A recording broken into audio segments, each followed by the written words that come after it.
Hello everyone, आप सबका स्वागत है मेरे इस YouTube channel the tutors terminal में। आज के इस वीडियो में हम लोग बात करेंगे ESIC रिक्रूटमेंट 2022 के बारे में।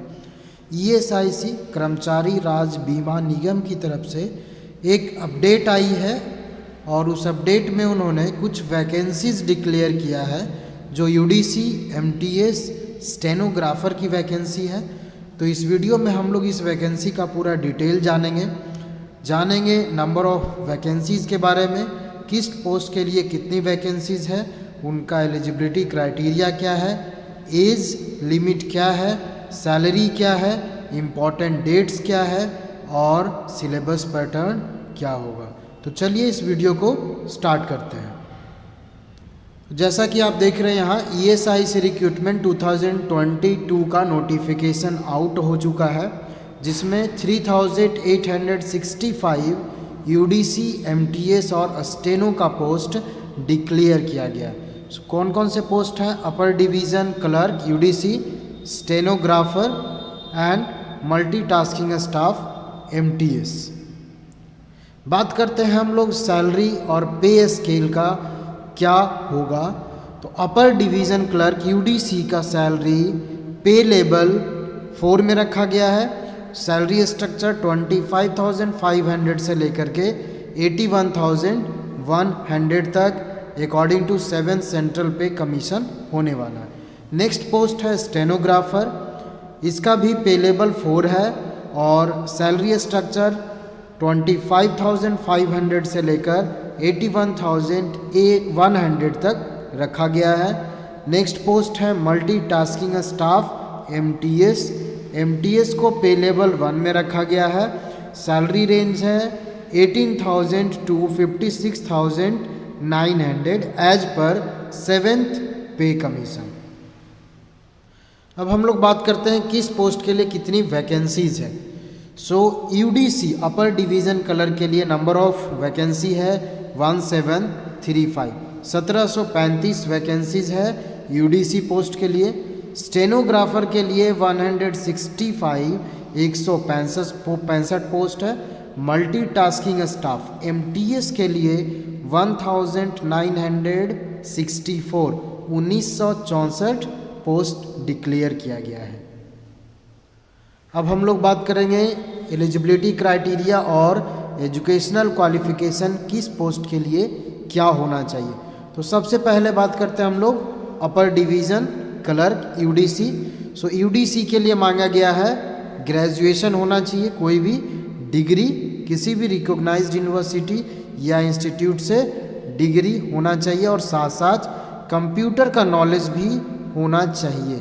ठीक है, कंप्यूटर का नॉलेज होना चाहिए जिसमें आपको ऑफिस सूट्स एंड डेटाबेसेस का नॉलेज होना चाहिए। नेक्स्ट पोस्ट है स्टेनोग्राफर। तो स्टेनोग्राफर के जो क्वालिफिकेशन चाहिए वो 12th पास और equivalent from any recognised board और यूनिवर्सिटी। और इसमें टाइपिंग में स्पीड मांगा गया है क्या। तो देखिए डिक्टेशन में 10 minutes at 80 word per minute. Skill test जो होगा डिक्टेशन 10 मिनट्स का होगा, स्पीड होना चाहिए 80 वर्ड्स पर मिनट। उसके बाद ट्रांसक्रिप्शन राइटिंग होगा 50 मिनट्स का इंग्लिश। ठीक है, उसके बाद आपका हिंदी का 65 मिनट्स का ट्रांसक्रिप्शन होगा।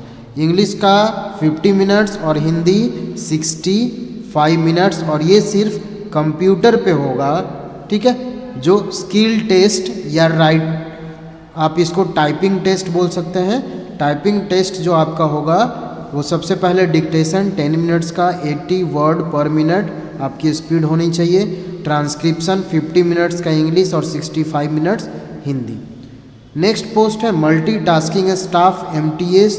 तो उसके लिए क्वालिफिकेशन मांगा गया है मैट्रिकुलेशन और इक्विवेलेंट पास। 10th पास मांगा गया है MTS के लिए। UDC के लिए ग्रेजुएशन, स्टेनोग्राफर के लिए इंटर 12th, MTS के लिए 10th। अब हम लोग बात करते हैं एज लिमिट के लिए, किस पोस्ट के लिए क्या एज लिमिट है। तो अपर डिवीज़न क्लर्क UDC के लिए एज लिमिट है 18 to 27 ईयर्स। स्टेनोग्राफर के लिए है 18 to 27 ईयर्स। मल्टीटास्किंग स्टाफ के लिए है 18 to 25 ईयर्स। ये जो आप यहाँ पे एज देख रहे हैं अपर एज लिमिट, ये जनरल कैटेगरी स्टूडेंट्स के लिए है। इसके साथ जो गवर्नमेंट का रूल्स होता है OBC SC ST age relaxation वो इसमें एप्लीकेबल होगा। अब हम लोग बात करते हैं सिलेक्शन प्रोसेस, कितने मार्क्स का एग्ज़ाम होगा UDC स्टेनो एंड MTS के लिए। तो पहला जो राउंड होगा आपका प्री एग्जामिनेशन जो क्वालिफाइंग होना चाहिए, maths, reasoning, GK and English, वो कितने मार्क्स का 200 मार्क्स का होगा। उसके बाद मेन एग्ज़ाम होगा maths, reasoning, GK and English, ये भी 200 मार्क्स का होगा। जिस पोस्ट में कंप्यूटर स्किल टेस्ट मांगा गया है उसमें 50 मार्क्स का कंप्यूटर स्किल टेस्ट होगा। उसमें यहाँ डिवाइड कर दिया गया है कि पावर पॉइंट 10 मार्क्स का, MS वर्क आपका जो माइक्रोसॉफ्ट वर्ड पे काम होगा वो 20 मार्क्स का, एंड MS एक्सेल पे काम करवाएंगे वो 20 मार्क्स का। सो टोटल यहाँ पे 50 मार्क्स। तो प्री एग्जामिनेशन 200 मार्क्स का, mains examination 200 and computer skill test 50 marks का। एप्लीकेशन फ़ी की बात करें तो जो SC ST PWD departmental candidate, female candidate, ex serviceman candidate हैं उनको 250 रुपीज़ का एप्लीकेशन फ़ी पे करना होगा। उनके लिए 250 रुपीज़ का एप्लीकेशन फ़ी है। एंड ऑल अदर कैटेगरी जो आपका जनरल और OBC वाले कैंडिडेट हैं उनके लिए 500 एप्लीकेशन फ़ी रखा गया है।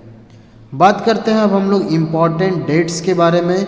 सो डेट ऑफ नोटिफिकेशन 28/12/2021, 28 दिसंबर को इसका नोटिफिकेशन आया था। Starting date of online application 15 जनवरी से ये एप्लीकेशन लाइव हो चुका है। 15 जनवरी से एप्लीकेशन फिलिंग स्टार्ट हो चुका है।